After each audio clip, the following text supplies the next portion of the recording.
Welcome back to Bayside. I'm your host, Shelley Sanders. I'm joined now by two people who have a very compelling story to tell.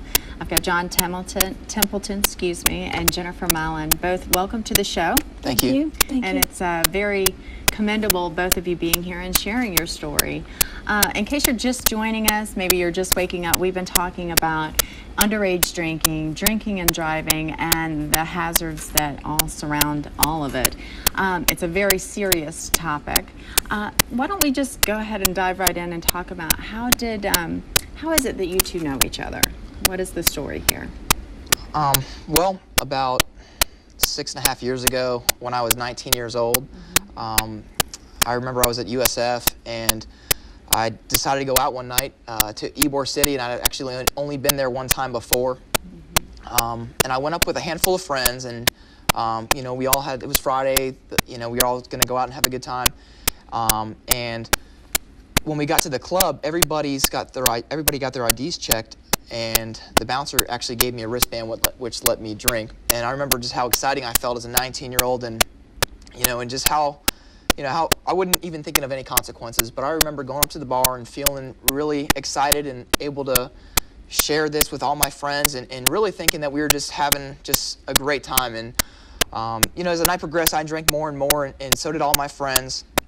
And by the end of the night, nobody was sober enough to be the designated driver, and unfortunately, I made the decision to drive home, but I never made it home. In fact, I drank so much that I blacked out. I don't even remember getting into my car.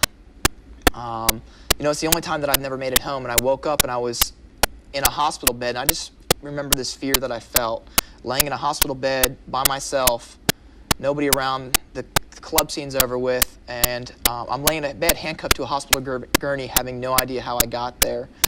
And I remember a state trooper very soon walked up to me in that hospital bed, and nothing in my life could have prepared me for what this state trooper was about to tell me.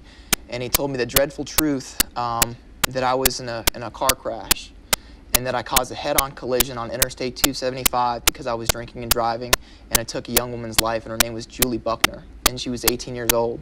I just remember just this terrible, overwhelming feeling, and to say it was a life-altering decision is an understatement. Really, all I could do was sit there and cry and say I'm sorry. And actually, I remember one moment in particular of laying in that hospital bed is the state trooper told me that one of the victim's family members had to actually identify Julie Buckner's body. And when he hung up the phone, he told me that her sister had actually called the state trooper to check up on the young man. And I remember how shocked I felt. All I really wanted to do was die. And he told me that Julie's sister actually called to check up on me and to see how I was doing. And actually, that's how I met Jennifer. And Jennifer, you would be Julie's sister. Yes. Now, from your perspective, what do you say? And it's really compelling and touching to hear that you're called to find out the status of the young man that just took your sister's life as well. How is it, first of all, working together and embracing one another and finding that you're working together to show just exactly how tragic that something like this could be?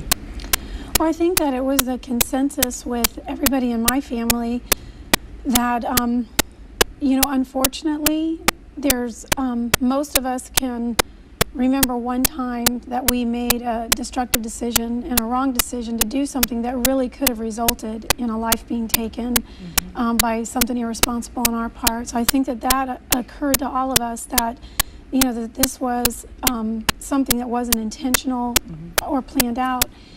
And when we met John, John made a decision against his attorney's wishes to come and share the story of what happened that night to the best of his recollection, just 3 or 4 days after her death. And I thought that was very heroic because he was putting himself, in danger for a longer term. He didn't know what the outcome was going to be, how we would respond to him, and yet he and his father made a decision to come and apologize from the bottom of their hearts and say, what can we do to help your family heal and bring closure? Which that was a very precious moment. And, I think a lot of healing and forgiveness took place that saved us years of being bitter and being angry and being very unproductive.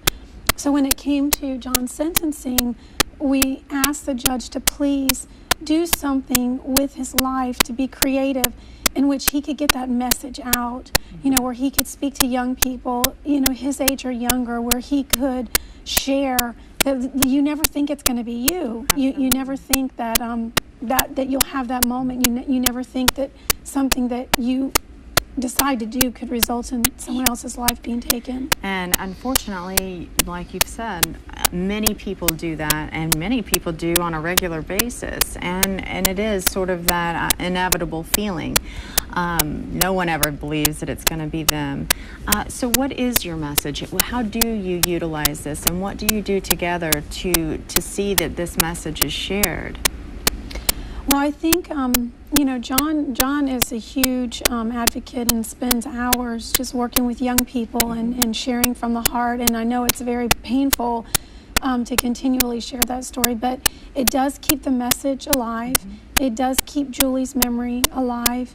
It does show that her death wasn't 100% in vain, that if there's just 10 people a year who get it, and I'm sure the effect is much greater than that, because many people that do things never go back and make restitution. They never go back and contribute to society. And I think that when John and I speak together, and he does much more solo speaking than he does with me, but I think that it's a very compelling story. First of all, that God gave us the grace to forgive and even be able to share our message, and that God's grace, John, with such a humility and such a sincerity, and just when he speaks, it makes a huge impact. Understandably. What do you find that the response is from those that you talk to? Do you find that maybe you've made an impact on some of the adolescents that hear you speak? I definitely believe that I made an impact. Julie's not able to come and tell her side of the story, and this was a beautiful young woman with her whole life ahead of her. And because of, my selfish decision, her life was ended at 18 years old. And but I believe I do make an impact because I have a poster board with Julie up there, and people always come up and they remark how beautiful she was, and they can really relate a young person. And I'm not too much older than a lot of the high schoolers that I speak to. And I think sometimes they're shocked, actually. My opinion of a drunk driver was, or that kills people was never of myself. And much more villainesque. Yes, but the thing was, anybody that puts themselves in that position is capable of taking somebody's life, and never in my life would I ever intend to hurt another person or take another person's life. But I feel it's my responsibility to carry on her message and her legacy, and I'm so blessed to be able to sit next to Jennifer. I have a younger sister myself, and I can't imagine what it would be like to be in that position. But I'm very grateful that I have the opportunity to even speak to students. Well, I commend you both for being here and being brave enough to share your story, and for moving forward together and sending that message out. You at home, don't go anywhere, because we do have more after this short break, so stay tuned.